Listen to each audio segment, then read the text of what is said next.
The movie begins with Marshal Jim Dillon, the dedicated chief of police in the tranquil town of Horse Cave, with its population of fewer than 1,000 residents. Marshal Jim is unwavering in his commitment to maintaining peace within this peaceful community. Assisting him faithfully is Deputy Matt Reynolds. One ordinary day, two members of a biker gang unexpectedly roll into town, catching the attention of Deputy Matt as they pass by the police station. Matt's curiosity gets the better of him, prompting him to inquire of Jim why these bikers have ventured into their town. It is indeed an unusual sight, especially during the early morning hours. However, Jim reassures Matt, urging him not to be overly concerned. He speculates the biker gang might have lost their way and accidentally found themselves in Horse Cave. We're serving a felony arrest warrant just outside of Dallas. The kidnapper must have suspected something. Evidently, Matt isn't the only one taken aback by the gang's presence. When they enter a local cafe, all eyes turn toward them, suspicion hanging in the air as the townsfolk wonder about their intentions. One of the gang members by the name Shovelhead stirs up trouble shortly after entering the cafe. He demands alcohol from the cafe owner, Kathy, even though her establishment doesn't serve liquor in morning. When Kathy refuses, Shovelhead persists, pushing her to serve him a beer. In response, she resorts to hitting him with a bottle, further infuriating him.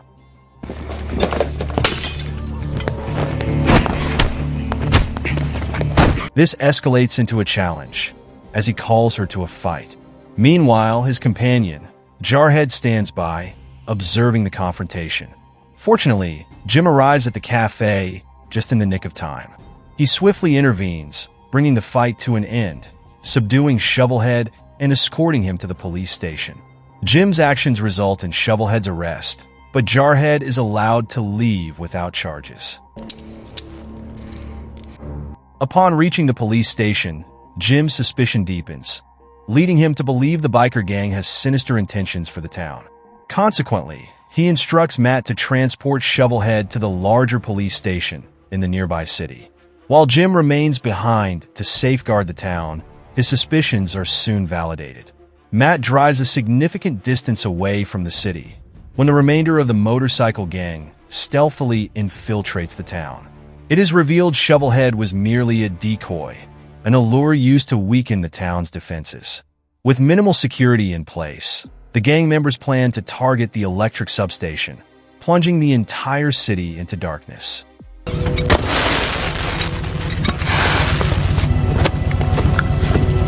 Hello? At this moment, Jim is inside Kathy's cafe, busily engaged in a flirtatious encounter with her. It is only when the power abruptly vanishes, his sense of unease begins to surface. He promptly returns to the police station to assess the situation. Meanwhile, Matt is en route to a neighboring town when he encounters a person lying at the roadside. Without any suspicion, he approaches the seemingly injured man, only to realize it is a trap. The man turns out to be a member of the biker gang. As soon as Matt is within striking distance, the man springs to his feet and aims a firearm at him, taking Matt hostage. You loud and clear, motherfucker. Can you hear me? Unfortunately, this isn't the gang's only trap. On the opposite side of the road, a patrolling police officer has spotted a speeding van exceeding the speed limit. Pursuing the vehicle, the officer instructs the driver to exit. Unbeknownst to the officer, some gang members have crept up from behind and fatally shoot him. One of the gang members, Dirty Bob, dons the slain officer's uniform and commandeers his patrol car. Back at the police station, Jim attempts to reach out to another police station for assistance, but the gang successfully disrupts the phone signals, rendering it impossible to call for help from neighboring cities. At this juncture, the town of Horse Cave has become isolated from the outside world. As Jim listens intently, he hears the approaching rumble of motorcycle engines. He hurries outside to investigate and discovers the gang has breached the town. The sight of their rivals makes Jim ponder their intentions deeply. However, his thoughts are interrupted when Jarhead, from behind, aims a gun at him. The gang's true objective is finally unveiled they intend to rob the town's bank. The gang's leader, Diablo, is a native of the town and is intimately acquainted with its layout and its police chief, Jim. This knowledge allows him to plan the robbery meticulously, taking into account what the chief of police can and can't do. To further smoothen the operation, Diablo has one of his loyal followers positioned as a teller within the bank. Stand up! Up! Get in the window! Hands my fucking shield! Pyro, open the vault. Once the gang has all the bank employees outside, Diablo instructs the manager to assist his accomplices in opening the bank's vault, who complies, leading them to the front of the safe and granting them access to its contents. With their successful bank heist accomplished, Diablo dispatches some of his men to escort the bank employees and townspeople to a nearby church, where they will be held captive. However, Jim and the recently arrived deputy are ordered to remain with Diablo, as it appears Diablo has something important to communicate. His grand plan doesn't end with just robbing the bank. He is aware that a casino will be depositing millions of dollars into that bank today, and he covets that money as well. So Diablo and his gang plan to intercept the armored truck delivering the casino funds. The two guards accompanying the truck will be oblivious that the bank they are heading to has just been robbed, thanks to Diablo's successful disruption of communication between the city and the outside world. While they anxiously await the arrival of the armored truck, a sudden barrage of gunshots pierces the air. The source of these shots is none other than an elderly townsman, who possesses exceptional marksmanship skills, hidden expertly from view. One by one, he picks off gang members, forcing the remainder to scramble for cover. Be careful, compadre!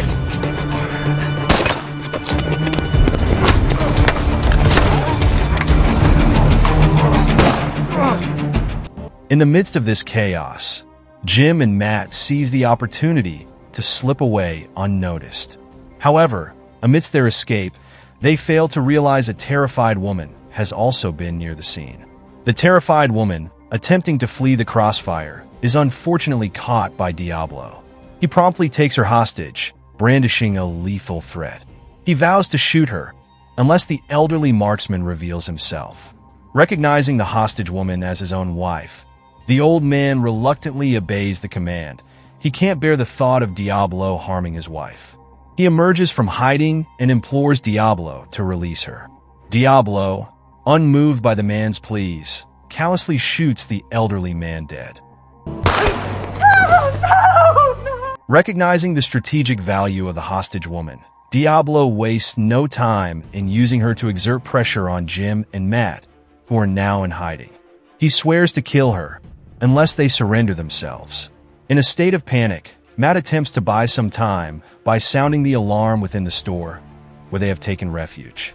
Unfortunately, his actions enrage Diablo, prompting him to shoot the woman without hesitation. Realizing that confronting the gang directly is futile, Jim concocts a trap inside the store. He and Matt exit through the rear door as some gang members approach the building. This cunning trap is designed to activate when the store door is opened, and it does just that. Jim and Matt decide to split up, a tactical maneuver intended to facilitate their surveillance of the gang's movements. For a while, Diablo and his gang allow the two officers some respite, as they await the arrival of the armored truck. Try and make contact with him and see if I can get him to call for backup. What to do until then? Don't get yourself killed. Remaining inside the bank, they strategize an ambush on the truck's guards as soon as they arrive. Upon the armored truck's arrival, the driver can't help but feel uneasy about the eerie quietness that has befallen the city. Suspicions arise, prompting him to request that his partner investigate the bank while he remains in the truck. Unbeknownst to the driver, Diablo and his gang have lain in wait inside the bank. They swiftly apprehend the guard and escort him back to the truck. They instruct the driver to open the truck's rear door, but when he refuses, Diablo ruthlessly shoots the guard. With the guard disposed of, Diablo and his accomplices resort to explosives to blow open the truck's back door. After seizing the money from the truck, they hasten to the church, where they hold the citizens and bank employees hostage. In a menacing move, Diablo singles out Kathy and threatens to use her as leverage against Jim and Matt. Meanwhile, Matt, armed with his long-barreled rifle, positions himself near the church. His intention is to take aim at Diablo and his gang and eliminate them with a single well-aimed shot. However, Jim is well aware of Matt's limited long-range shooting skills and is apprehensive that the bullet might inadvertently strike Kathy. Consequently, he prohibits Matt from taking the shot. I've got somebody here that wants you to turn yourself in. Marshal, I can't get a shot. Matt, stand down. Despite the objections, Matt refuses to remain passive and seeks to engage directly with Diablo, hoping to secure Kathy's release. He eventually makes the fateful decision to open fire. Witnessing Matt's surrender, Jim can't resist taking aim at one of the gang members. His bullets find their mark, infuriating Diablo. In a fit of rage, Diablo orders his henchmen to retrieve both Kathy and Matt, ushering them back into the church. Meanwhile, he and the remainder of his gang set out to hunt down Jim, unaware of the traps Jim has cleverly placed throughout the town. One of these traps is cunningly hidden within a car, which detonates in a devastating explosion as a gang member unwittingly opens the door. Inside the church, Kathy confides in Matt that there is a radio in one of the church rooms.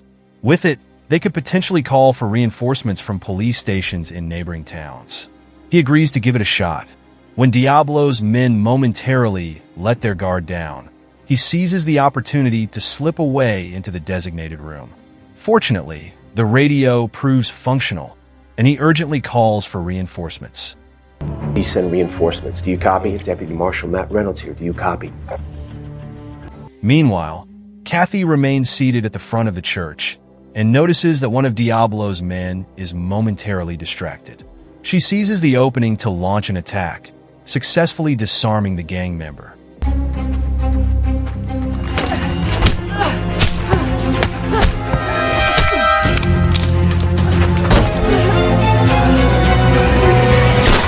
After dispatching this threat, she instructs all the prisoners to relocate to a safer location on the other side of town. Elsewhere, Jim finds himself engaged in a fierce gunfight with Diablo and one of his henchmen. Fall back! After a protracted exchange of gunfire, Jim eventually manages to eliminate the henchman, although Diablo remains elusive, who makes a break for his car, where he rendezvous with the rest of his gang. The surviving henchman informs him that police from a neighboring town will soon arrive, prompting them to hastily depart with the stolen money. Consequently, Diablo abandons the pursuit of Jim, focusing instead on escaping before the police can apprehend them. However, just as he is about to make his getaway, Jim reappears on the scene.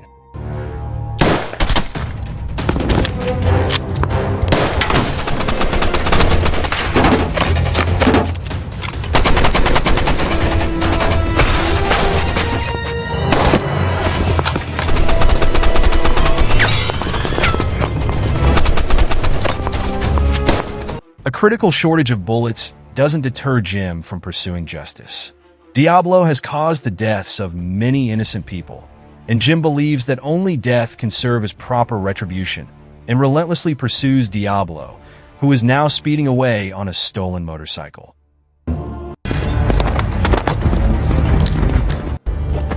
Those are my daddies.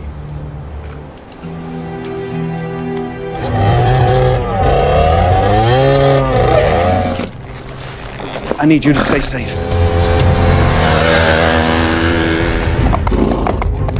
Yeah.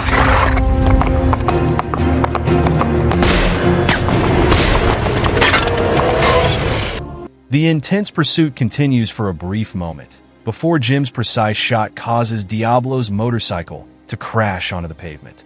In that vulnerable moment, Diablo's injured leg renders him unable to flee any further. Jim has made up his mind not to show mercy.